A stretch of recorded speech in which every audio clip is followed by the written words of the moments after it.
Hello friends, welcome to ரோஜா பூந்தோட்டம். இன்றைக்கி காலையில் சரியான மழை, ஒரு 1/2 hour நல்ல மழை பெஞ்சுது. ஸோ செடிங்களுக்கெலாம் ரொம்ப சந்தோஷமாயிடுச்சு மழை தண்ணி பார்த்துட்டு. அதுக்கப்புறம் இலைகள் ஏன் மஞ்சளாகுது அதை பற்றி தான் இன்றைக்கி பார்க்க போகிறோம். ஸோ நிறைய பேர் கமெண்ட்டில் கேட்குறாங்க, மல்லி செடி இலைகள்லாம் மஞ்சளாக இருக்குது, பச்சை பசேல்னு இல்லை, அது என்ன காரணம்னு சொல்லிட்டு. ஸோ அதுக்கும் நான் ஒரு டிப்ஸு சொல்கிறேன், அதை ஃபாலோ பண்ணுங்கள். வெத்தலை கொடிலாம் பாருங்களேன், சூப்பராக இருக்குது. மழை பெஞ்ச உடனே இன்னும் ஃப்ரெஷ்ஷாக அப்படியே அழகாயிடுச்சு. ஸோ எப்போவுமே இலைகள் மேலே தண்ணி பட்டாவே இலைகள் நல்லா ஃப்ரெஷ்ஷாக நல்லாயிருக்கும். ஸோ அதுதான் ஃபஸ்ட்டு டிப்ஸு. ஸோ மழை தண்ணி நான் பிடிச்சி வச்சுருக்கேன், 1/2 bucket அளவுக்கு எனக்கு கிடச்சிருச்சு. ஸோ இந்த தண்ணியை வச்சு எந்த செடி கொஞ்சம் இலைக்கருகள் அதிகமாக இருக்கும் அந்த செடிக்கு இலைகள் மேலே ஸ்ப்ரே பண்ணோம் அப்படின்னா சரியாயிரும். அதனால் பிடிச்சி வச்சுருக்கேன்.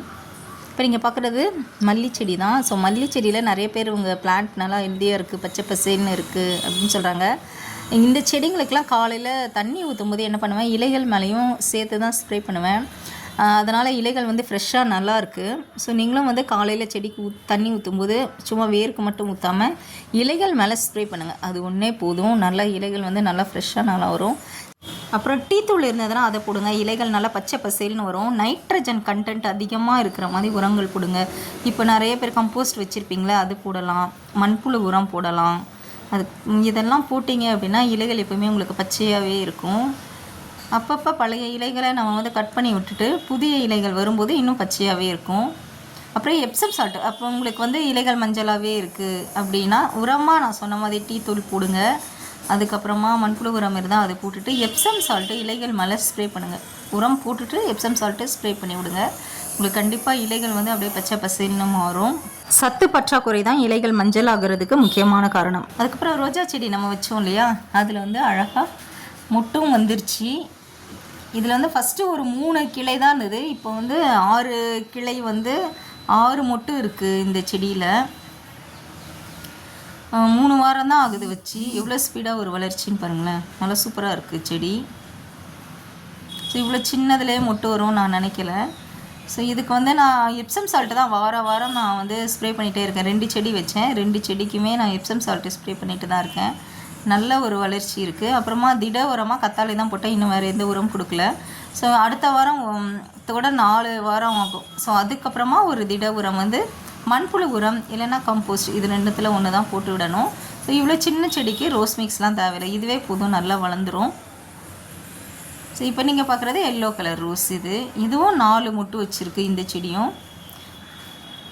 ஸோ நீங்கள் அந்த பக்கத்தில் பார்க்குறது ஒட்டு கட்டினது இந்த செடியில். ஸோ நான் சொல்கிற மாதிரி உரங்கள் கரெக்டாக கொடுத்துட்டு வாங்க, உங்களுக்கு செடியோட வளர்ச்சி ரொம்ப நல்லா சூப்பராக இருக்கும். நல்ல தளிர் வரும், மொட்டுக்கள் வரும். ஸோ இந்த வெயில் காலத்துலேயும் இலைகள் அந்த கருகாமல் இருக்கும். இலைக்கருகள் வந்தது அப்படின்னா அந்த செடியை கொஞ்சம் செமி ஷேடான இடத்துல வைங்க, அந்த இது சரியாயிரும் உங்களுக்கு. அப்படியே டைரெக்டாக சன்லைட்டில் வைக்காமல் கொஞ்சம் செமி ஷேடான இடம், நான் அப்படி தான் வச்சுருக்கேன். பெரிய செடிக்கு கீழே வச்சுருக்கேன். செடி கொஞ்சம் ஓரளவுக்கு நல்லாயிருக்கு. ஸோ என்னோடய மண் கலவை எல்லாமே நான் கொக்கோபீட் கலந்ததுனால ஒரு வேளை தான் தண்ணி ஊற்றுறேன். ஸோ நீங்கள் செம்மண்ணில் வச்சுருந்தீங்க அப்படின்னா 2 வேளை தண்ணி ஊற்றலாம். ஸோ மாடிக்கு பார்க்கும்போது நமக்கே தெரியும், இலைகள்லாம் அப்படியே வாடின மாதிரி இருந்து செடி அப்படியே சாஞ்சிருச்சு அப்படின்னா தண்ணி பத்தலை, அந்த தொட்டிக்கு தண்ணி தேவை அப்படின்னு சொல்லிட்டு 2 வேளை தண்ணி ஊற்றுங்க அந்த மாதிரி செடி இருந்ததுன்னா. ஸோ உங்கள் மண் கலவையை பொறுத்து தான் நீங்கள் தண்ணி ஊற்றணும். ஸோ ஜீனியா ரெட் கலர் ஜீனியா அழகாக பூத்துருக்கு. இது இப்போ தான் ஃபஸ்ட் டைம் பூத்துருக்கு ரெட் கலரில். ஸோ ஃபஸ்ட்டு ஃபேண்டா கலர் இருந்தது, அதுக்கப்புறம் பர்பிள் கலர், இப்போ ரெட் கலர் பூத்துருக்கு. ஸோ சம்மர்லேயும் ஜீனியா அழகாக பூக்கள் பூத்துட்டே இருக்குது. ஸோ எல்லாருமே ஈஸியாக வளர்க்கலாம் இந்த ஜீனியா. ஓகே ஃப்ரெண்ட்ஸ், இந்த வீடியோ உங்கள் அனைவருக்கும் பயனுள்ளதாக இருக்கும். கண்டிப்பாக பிடிச்சிருக்கும். லைக் பண்ணுங்கள், ஷேர் பண்ணுங்கள், மறக்காமல் ரோஜா பூந்தோட்டம் சேனல் சப்ஸ்கிரைப் பண்ணுங்கள். Thank you friends.